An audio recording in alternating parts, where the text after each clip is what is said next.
Why was the radio alive with a dead man's voice? The sound cut through the static like a ghost clawing out of the ether. Viper 27 to tower, requesting immediate vector for approach, fuel critical. Major Hall froze. Her hands tightened around the control stick of her F-22 Raptor as her pulse hammered in her ears. Viper 27. No, it couldn't be. That call sign belonged to Lieutenant Colonel Ghost, her mentor, her friend, the man they'd buried 3 weeks ago. She stood at his memorial, watched the folded flag handed to his widow. She helped carry an empty casket. But now his voice was on an encrypted frequency that only their squadron knew, using authentication codes that should have died with him. Tower, this is Reaper 1, transmitted, forcing her tone to remain steady. Confirm you're receiving a transmission from call sign Viper 27. The controller's reply crackled through the static. Reaper 1, affirmative. We're tracking an unidentified aircraft bearing 270 Angels 35. No transponder, no IFF response. His breath hitched.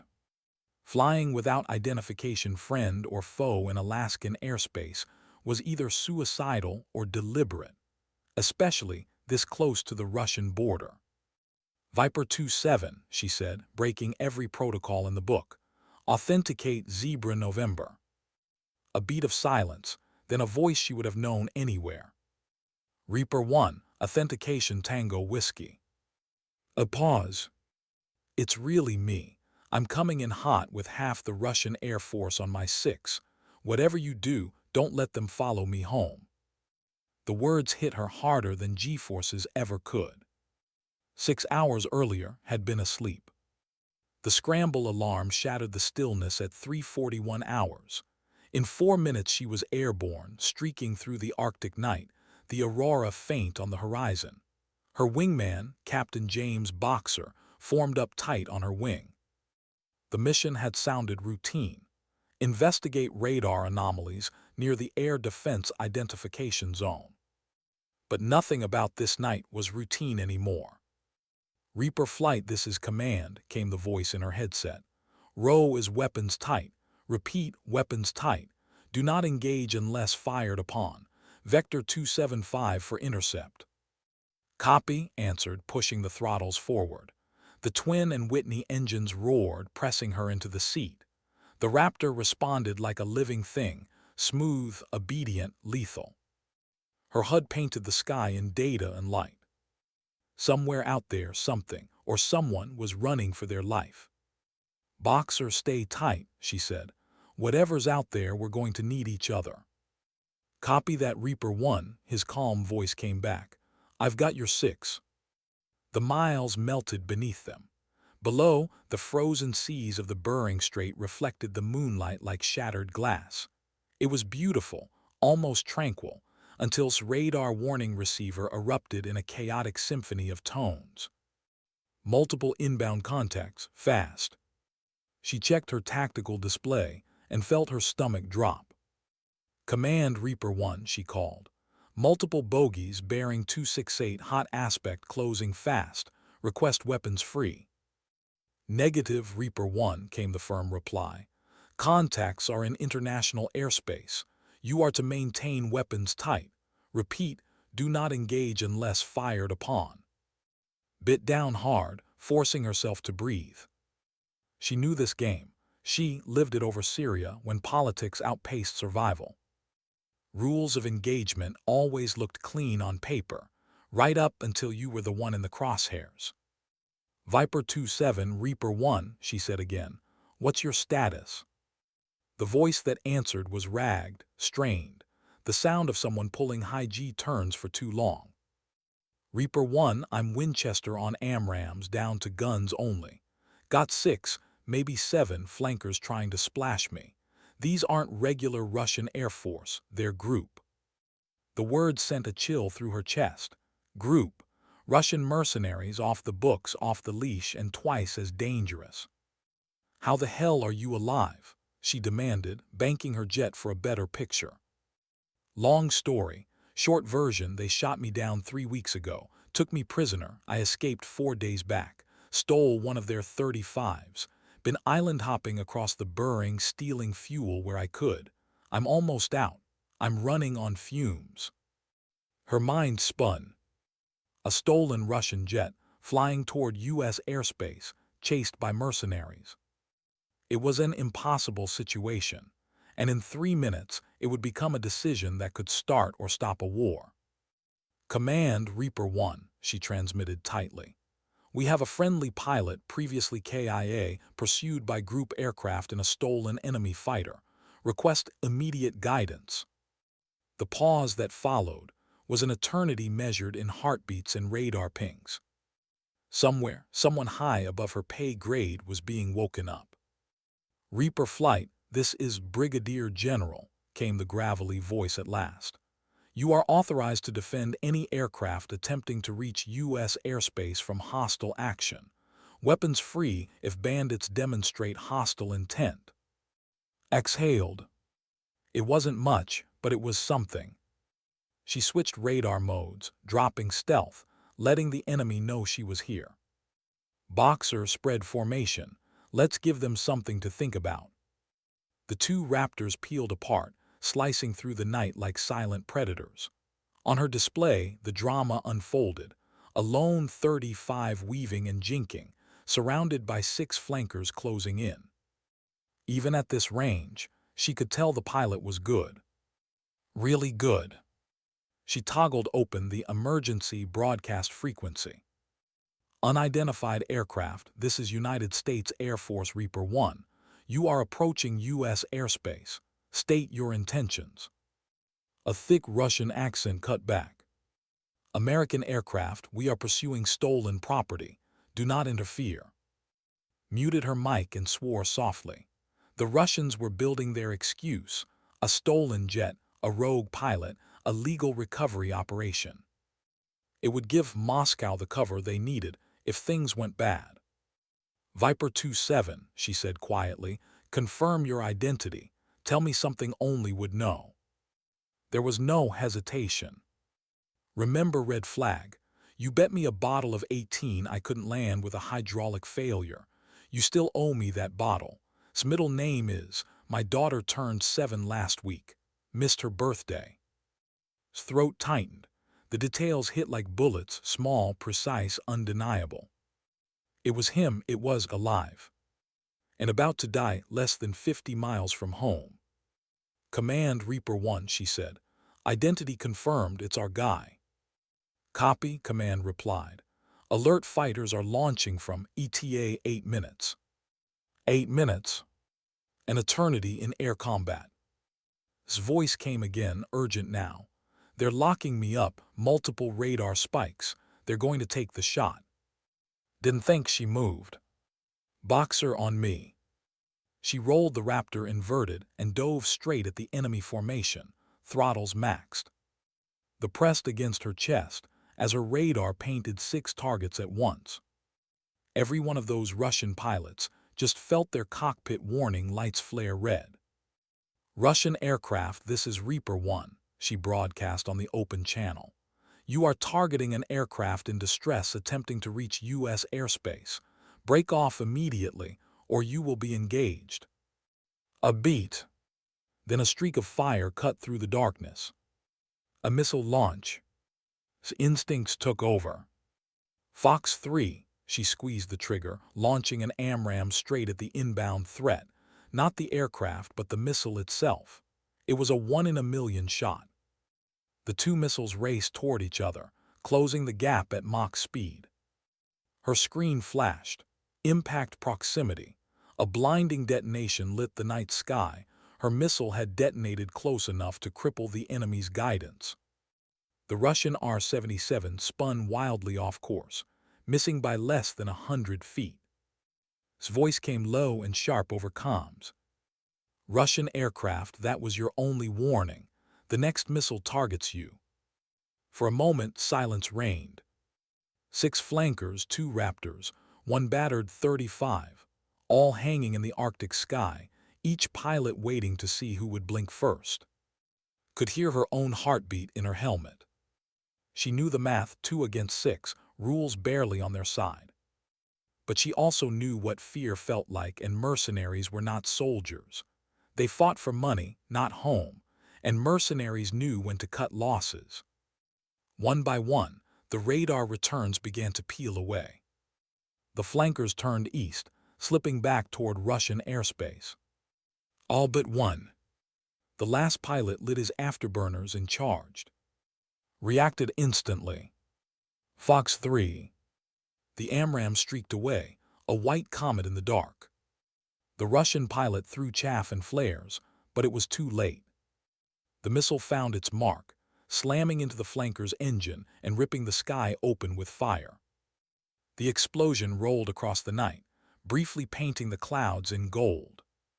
Watched for a parachute, exhaling only when she saw the ejection seat arc clear. Command, she corrected breathlessly. Reaper 1 splash 1 flanker. Pilot ejected successfully. Recommend immediate SAR for recovery. Roger, Reaper 1, the voice came back steady. SAR spinning up. Be advised for F-15s inbound 30 seconds out. The cavalry was on the way, but barely heard. Her eyes were locked on the crippled 35 limping toward home. Smoke trailing, fuel bleeding out, one engine barely breathing. It was a miracle it was still flying. She swallowed hard, her voice quiet. Viper 27, welcome home, Ghost. The reply came faint, weary, human. Thanks, didn't think I'd make it. She glanced toward the horizon, the first line of dawn creeping over the ice. The fight was over. But inside her cockpit, her heart still raced.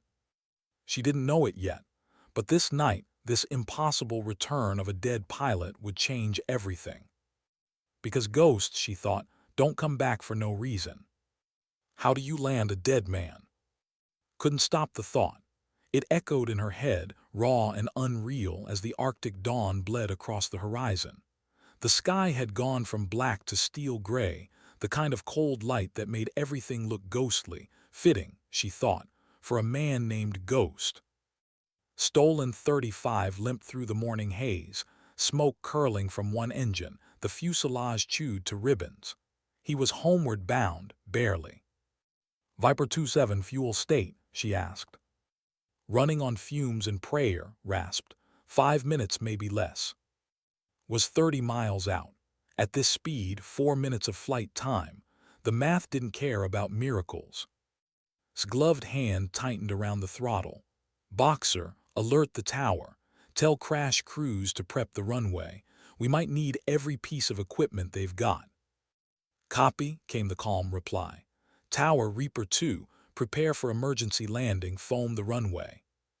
His radar screen flickered, momentarily glitching from the heat distortion of his damaged jet. She glanced out, eyes stinging behind the visor. The 35 was banking slightly left, bleeding altitude faster than it should. You're drifting, she said. Keep your wings level.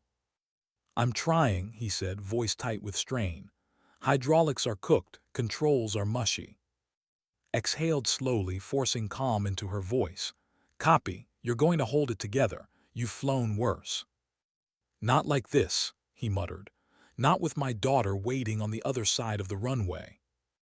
Something broke inside her at that line, that tone, that hope. The kind that hurts more than fear. Flicked her comms to the tower frequency. Tower, this is Reaper 1. We need runway 06 clear, all traffic diverted. Roger, Reaper 1. Crash and rescue are in position. Foam trucks are moving now. You're clear to land. Could see them already, tiny dots of white trucks lining the runway like silent witnesses. The whole base was watching. The Ghost was coming home. The 3 aircraft descended together, the 2 Raptors flanking the broken 35 like guardian angels escorting a wounded soul. Below, the world was silent. Ice fields, forests, and faint lights from the base. Gear down at 10 miles, instructed. Copy, he said, flipping the switch. A pause, gear not responding, hydraulics are gone. Her chest tightened. A gear-up landing in a fighter not designed for it was suicide. She said carefully, "You're going to have to belly it in." "I figured," he replied, forcing a dry laugh. "Guess I'll test Russian engineering the hard way." "Do you still have ordnance on board?" "Negative, Winchester on everything. Just me and this flying scrap heap." That was the one good thing. No live weapons meant less chance of an explosion. But the 35's air intakes were low, too low. They'd dig into the runway like claws. His voice softened, steady, familiar, the tone she'd used when he'd trained her years ago. "You remember the sim, right? The hydraulic failure drill." Laughed a broken, exhausted sound. "The one where you said I landed like a drunk pelican. Yeah, I remember." "Good, same principle. Keep your speed up until the last possible second. Aim for the 1,000-foot markers. Foam starts there." "Copy that," he said quietly. "If this doesn't work out." "You'll tell them yourself," she cut in. "Just fly." The descent was a knife edge between control and chaos. At 5,000 feet, the smoke grew thicker. At 4,000, the left engine coughed once, twice, and died. The sound vanished into the howling wind. "Lost one engine," said almost to himself. Matched his glide path, voice calm. "You've still got power on the right. You can make it." At 2 miles, the other engine sputtered. "I'm dead stick, no thrust, no hydraulics." "You've got energy," she said sharply. "Use it, glide it in." He didn't answer. She didn't need him to. Below, the runway shimmered under a white carpet of foam. Fire crews stood by, frozen in anticipation. The entire base, pilots, mechanics, medics, every one of them was watching. 1 mile. "Come on," she whispered. The 35 crossed the threshold at 200 feet, too high. He pushed the nose down, fighting the dead controls. "Too fast," she muttered. "Pull back, easy, easy." The fighter slammed into the runway, a scream of metal and friction as sparks ignited the foam. The nose pitched forward, dragging along concrete, one wing digging in, the other twisting upward. For a split second, it looked like it might roll, then momentum bled out. The jet skidded to a stop 3,000 feet down the runway, trailing smoke and steam. Silence followed, a terrifying, hollow silence. His breath caught. "Respond, talk to me." "Nothing." Then faint laughter through the static.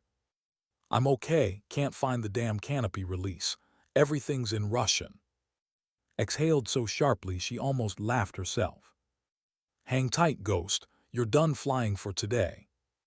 She circled overhead as crash crews swarmed the wreck, white foam jets covering the smoking fuselage. A figure climbed from the cockpit, staggering, waving away medics. Alive. Let out the kind of sigh that turns into tears you'll never admit to shedding.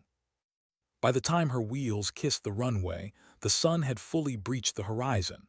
The Raptor's shadow glided over the blackened streak where jet had landed. It felt sacred somehow, burned ground that meant someone lived. She taxied toward the cluster of emergency vehicles. The smell of scorched metal and jet fuel filled the air. When she cut her engines and opened the canopy, applause broke out from somewhere behind her. Dozens of pilots, mechanics, and base personnel were gathered, some clapping, others just watching in disbelief. Stood beside an ambulance, wrapped in a blanket, face gaunt and bruised, but his eyes, those were the same, sharp, alive, and tired of fighting. When he saw her, he stepped forward. She jumped down from the cockpit, met him halfway, and before she could think about protocol or ranks or watching eyes, she hugged him. "You son of a bitch," she said into his shoulder, voice shaking. "We buried you." "I know," he said, voice raw. "I'm sorry. I tried to get word out, but—" He stopped, eyes distant, haunted. "They wanted information about our aircraft, our tactics. When I wouldn't talk, things got unpleasant." Swallowed, there were questions she could have asked. She didn't. Some truths didn't need words. They lived behind the eyes. General appeared beside them, his expression unreadable. "Colonel," he said formally, We need to debrief you. A lot of questions need answers. Straightened, still shaky but defiant. With respect, sir, my wife and daughter think I'm dead. Can it wait until I make one call? The general's tone softened. Already handled. They're en route from Anchorage, 3 hours out. That's when the cracks in his composure showed. His jaw trembled, eyes wet as he looked away. Thank you, sir. Don't thank me, son, said. Thank her. He nodded toward. You wouldn't be standing here otherwise. Turned to her again, emotion flooding through the exhaustion. You fired on a Russian missile, didn't you? Technically, she said, smirking faintly, I fired near it. Jesus. Hey, she said softly, you'd have done the same. He smiled then, small, broken but real, in a heartbeat. Hours blurred, debriefings, intelligence teams swarming the wreck, reporters already spinning the story into politics. Group, Russian aggression, airspace violation, words that filled headlines but meant nothing to the people who had been there. Through it all, sat in silence, watching footage from her gun camera on a monitor, her missile intercepting another in midair. The analysts called it a miracle. She called it desperation. By evening, the adrenaline had faded, leaving her hollow and restless. Boxer found her in the ready room, sitting alone under the glow of a TV replaying the news loop. Hell of a day, he said. That's one word for it, she murmured. He sat beside her, eyes on the screen. You know there'll be an investigation, right? Some DC lawyer's gonna say you violated Roe. Nodded slowly. Let them, I'd do it again. I know, Boxer said quietly. That's what makes you dangerous and good. She almost smiled, almost. Then the door opened. Stepped in wearing a clean flight suit, his hair still damp from a shower. The room went silent, then erupted in cheers. Pilots who'd mourned him weeks ago were now clapping, shouting his name. Ghost, Ghost. He gave shy nods, shaking hands, hugging old friends until he reached. Got a minute. She followed him outside. The air was sharp and cold, the sky alive with auroras, green ribbons dancing like restless spirits. My wife and daughter just landed, he said. I'm about to see them. That's good, she said softly. Go. He hesitated. Not before I thank you. You don't have to. Yes, I do. You risked everything, your life, your career. That missile could. She shook her head. You'd have done the same. I would, he admitted. He looked up at the lights above. You know what kept me alive in that prison? The thought that no matter how bad it got, my squadron wouldn't leave me behind. That somewhere out there, someone still gave a damn. His throat tightened. We never leave anyone behind, she said quietly. He nodded, eyes glistening. Not just a motto, huh? No, she whispered, it never was. They stood there for a while, saying nothing, just watching the northern lights shimmer. Somewhere behind them, engines roared, a reminder that the world kept moving, missions, politics, noise. But for this moment, the night was theirs. He took a breath, voice breaking. You brought me home, I'll never forget that. She smiled, tired but proud. Just don't forget that bottle of you owe me. He laughed softly, a sound that felt like peace. Deal. Then he walked away, toward the hangars, toward his family, toward the life he almost lost. Watched him go, feeling something she hadn't felt in years. Not triumph, not relief. Something quieter. Something like grace. What does it mean to do the right thing, when the right thing breaks every rule you swore to follow?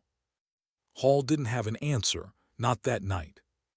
Not as she sat alone in the dim light of the ready room hours after the landing, staring at her reflection in the dark window. Her flight suit still smelled faintly of jet fuel and adrenaline. Her hands were steady now, but her mind was. On the muted TV, the footage replayed again and again. A blurry missile trail across black sky, the flash, the intercept. The anchor's voice was smooth and confident. Sources confirm U.S. Air Force pilots thwarted an act of Russian aggression earlier today, preventing what could have been an international incident. Muted the screen completely. It wasn't aggression. It wasn't an incident. It was a decision. A heartbeat. A woman breaking rules to save one man. She leaned forward, elbows on knees, staring at the floor. Her reflection in the window looked like a stranger, a mix of exhaustion, doubt, and something deeper. Guilt, maybe. Or maybe just awareness of the thin line she'd crossed. The ready room door creaked open. Boxer stepped in, holding 2 paper cups. "Coffee," he said. "Jet fuel for humans." She managed a small smile. "You trying to bribe me?" "Trying to keep you conscious. You've been sitting here for hours." Took the cup, the warmth grounding her. Boxer sat down beside her, quiet for a while. The hum of the vending machine filled the silence. "They'll come after me," she said finally. "The lawyers, the policy guys I fired first." He shrugged. "You fired at a missile, not a plane. It's a miracle shot, not an act of war." "Tell that to the paperwork," she said dryly. He chuckled softly, then turned serious. "For what it's worth, you did the right thing. That's all anyone who matters will remember." She nodded but didn't answer. She wanted to believe him. She really did. But the Air Force didn't run on sentiment, it ran on orders, and she'd broken one that morning. Across the base, the world hadn't slowed. Intelligence teams had cordoned off the Russian jet. Security police patrolled the perimeter while engineers photographed every inch of the flanker. The smell of charred metal lingered, a physical reminder of how close everything had come to disaster. Watched the scene from the edge of the tarmac, hands tucked into her jacket pockets. It was early evening now, the sky painted orange and violet, the air biting cold. Her breath fogged as she exhaled. Was somewhere inside the base hospital, reunited with his family. She imagined his daughter's small arms around his neck, the disbelief, the tears. That thought should have comforted her. Instead, it made the silence louder. A voice behind her broke it. "Major Hall." She turned. A young airman stood stiffly at attention. "General requests your presence in his office, immediately." Of course he did. She followed the airman through the hallways, past posters about excellence and discipline, past men and women who paused to watch her. Some smiled in admiration. Others didn't. The story had already spread. Major Hall, the pilot who fired first, the one who brought a ghost home. The general's office door was open. Stood by the window, hands behind his back, watching the aurora ripple faintly over the horizon. The light reflected in the glass like smoke. "Major," he said without turning, "sit." She sat, posture straight, eyes forward. "I've been in this uniform 32 years, he began, still facing the window. "I've seen pilots freeze, panic, obey when they shouldn't, and disobey when it saved lives. You fall in that last category." Blinked uncertain. "Sir." He turned, his expression unreadable. "You fired without authorization. You know that." "Yes, sir." "In doing so, you violated Roe." "Yes, sir." He studied her for a long moment, then exhaled.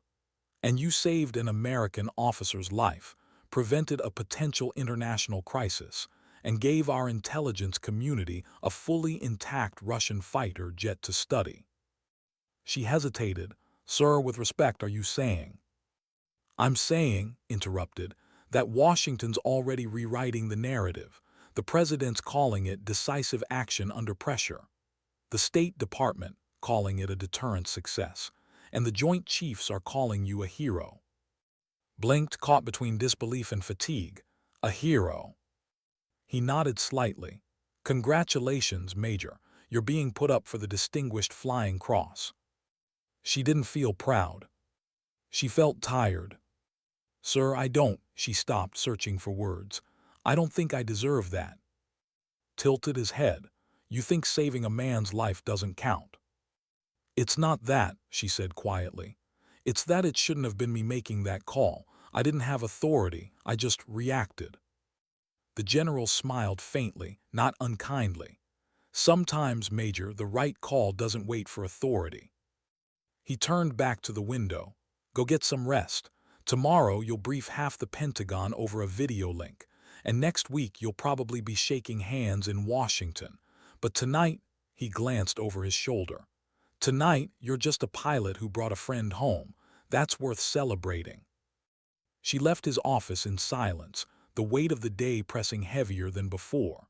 Outside, the cold hit her like a cleansing slap. The runway lights shimmered in the distance, tracing a path into darkness. Somewhere out there, the wreck of the 35 sat under floodlights, a war trophy wrapped in tragedy. Her phone buzzed. A photo message. Yes. He was standing in a hospital corridor, still in a flight suit, his wife clinging to him, his daughter in his arms, all three smiling through tears. The caption was simple, "Thank you." His throat tightened. She closed her eyes, exhaling a breath she didn't know she'd been holding. Later that night, she sat in her quarters. The base was quiet now, only the distant hum of generators and the occasional jet taking off. On her desk, her helmet sat next to the folded patch of her old squadron, the one had commanded before he was declared dead. The knock on the door was soft. "Come in." Boxer leaned against the frame, holding 2 beers. "Figured you'd still be awake." Gave a tired smile. "You figured right." He handed her one. "The general says we're both heroes now. You feel like one." "Not even a little," she said.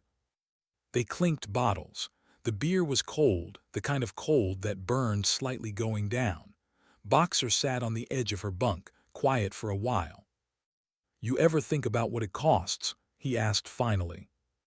What costs?" "Doing the right thing. You saved one guy, yeah. But if that missile had hit differently, if the Russians had fired back, we might not be sitting here." Nodded slowly. "I've thought about it every minute since." Boxer looked at her, serious now. "And if you had to do it again?" She didn't even hesitate. "I'd do it again." He smiled faintly. "That's why you scare people in D.C. She almost laughed. Almost. "Good, maybe they need a little fear." They sat there in silence, the kind of silence that happens after storms. The world outside had gone still again. The aurora danced faintly over the horizon, the same color as jet exhaust seen through tears. Hours later, unable to sleep, found herself walking. Her boots echoed on the cold concrete as she crossed the flight line toward the hangar where the damaged 35 was being studied. The doors were half open, light spilling out like a wound in the dark. Inside, the Russian jet sat surrounded by technicians, its scars now, its secrets being peeled apart. To them, it was an intelligence asset. To her, it was a coffin that refused to close. She walked around it slowly, her hand brushing the cold metal.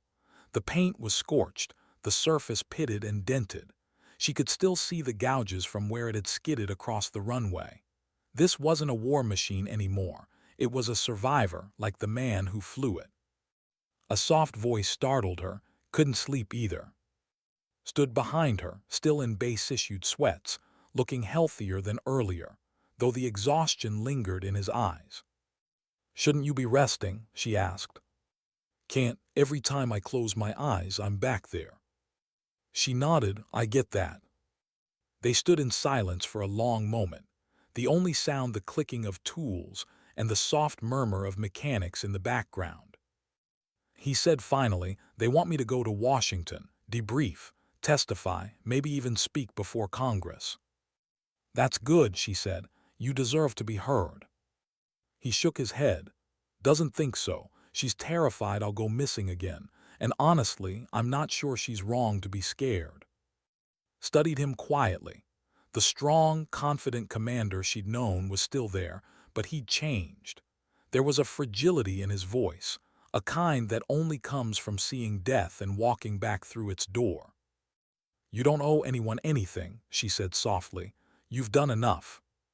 He smiled faintly. You sound like you mean that. I do. They stood together in silence, watching the shadows of the hangar stretch across the concrete floor. You know what's strange, he said finally. When I was locked up over there, I stopped believing in luck, in God, in miracles. Then tonight happened. Maybe that's enough proof for one lifetime. Didn't answer. She just looked at him, really looked, at the man who'd come back from the impossible. And for the first time that night, she let herself believe it too. What does it feel like when the noise finally stops? For Major Hall, it didn't stop right away. Not after the interviews, not after the handshakes, not after the commendations that began to sound like apologies wrapped in protocol. It was the morning after the debrief marathon, 23 hours since she'd slept, when silence finally found her. She sat alone in the observation room overlooking the hangar. Below, the Russian 35 rested under tarps, guarded, studied, its secrets now property of a grateful government. His voice echoed faintly in her memory. Maybe that's enough proof for one lifetime. She wished that were true. The door opened behind her. General stepped in, a folder in hand. "Morning, Major. I hope you've gotten at least a few hours of rest." "About 40 minutes," she said, "but I'll survive." He smiled. "You always do." He handed her the folder. "Official commendation draft. Medal ceremony next week. The president wants to pin it himself." Didn't take it immediately. "Sir, I don't want it." That caught him off guard. "Excuse me." "I don't want the medal," she said evenly, "or the interviews, or the speeches about courage under fire." Studied her expression unreadable. "Why not?" She hesitated.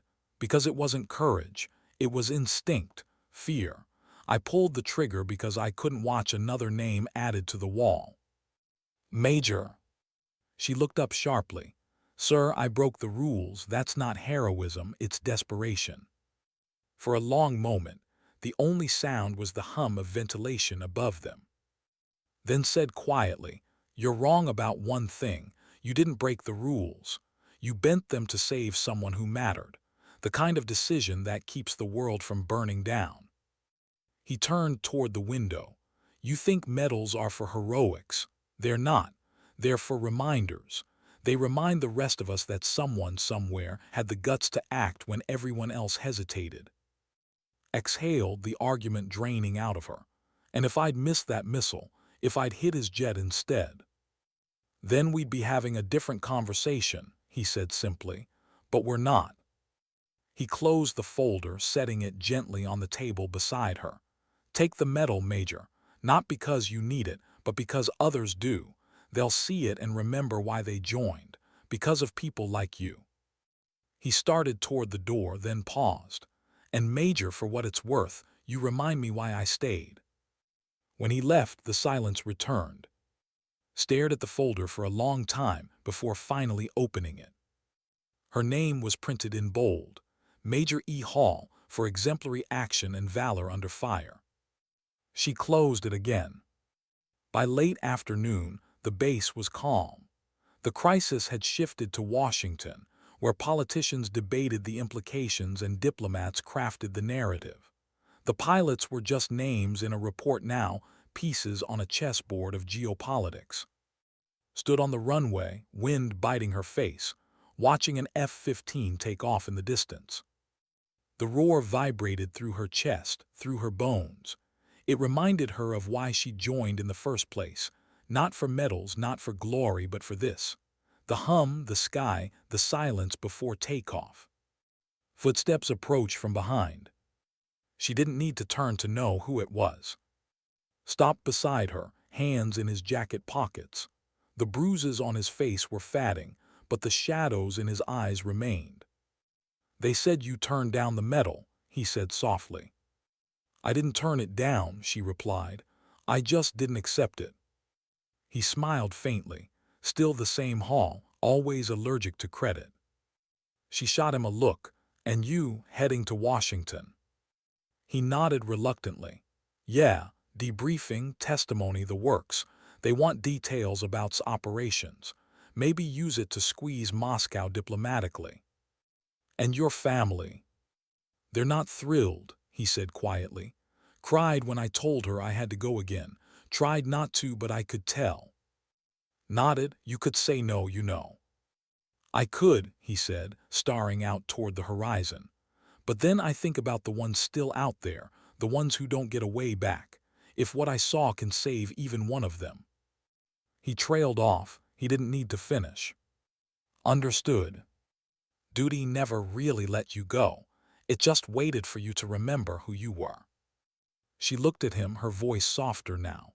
You don't owe the Air Force your life. You've already paid that debt. He smiled faintly. Maybe, but part of me still belongs up there. He turned, offering his hand. She took it firm, familiar, full of everything words couldn't say. Gratitude, respect, shared ghosts.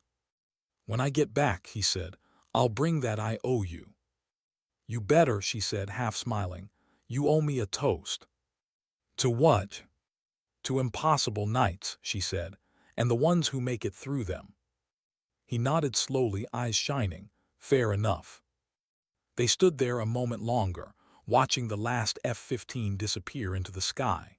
The sound faded, leaving only the wind, then turned and walked away, his silhouette growing smaller against the gold of the setting sun. That evening, the squadron-ready room filled again, not with tension this time, but laughter, music, and life. Someone had hung a hand-painted banner over the door.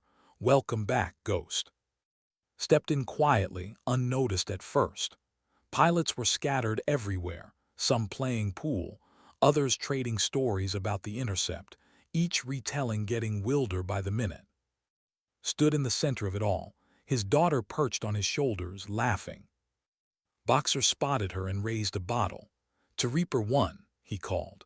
The woman who saved our and nearly started World War I doing it. Laughter rippled through the room, shook her head, half smiling. Glad to know I'm famous for my subtlety. Handed two and crossed the room to her. You made quite an impression, he said. Half the base thinks you're a legend. Half the base thinks I'm a cautionary tale, she countered. Sometimes those are the same thing. She looked around at the faces, tired, young, alive. Some had flown with her that morning. Others had watched from the tower, helpless. All of them had felt it, the fear, the hope, the impossible. It wasn't victory they were celebrating. It was survival. She felt the warmth of it settle into her chest, not pride, but something quieter, something closer to peace. Later, after the laughter faded and the night grew still, found herself walking again, out past the hangars, toward the open field at the edge of the base. The northern lights were bright tonight, their green ribbons rippling across the sky like brushstrokes from another world. She sat on the cold hood of a maintenance truck and watched them dance. The air was freezing, her breath visible, her mind finally still. For the first time since that night, she allowed herself to feel it, all of it. The fear, the relief, the strange, aching gratitude of having done something right, even if no one would ever understand what it cost. She thought about his wife's trembling hands, his daughter's laughter, the way he'd looked up at the aurora and whispered, "You brought me home." She thought about the missile, that split-second shot that could have gone either way. About how sometimes a life isn't saved by courage or precision, but by the smallest flicker of grace in the chaos. She closed her eyes. In her mind, the radio crackled again, the same voice from the dark hours before dawn. Reaper 1, it's really me.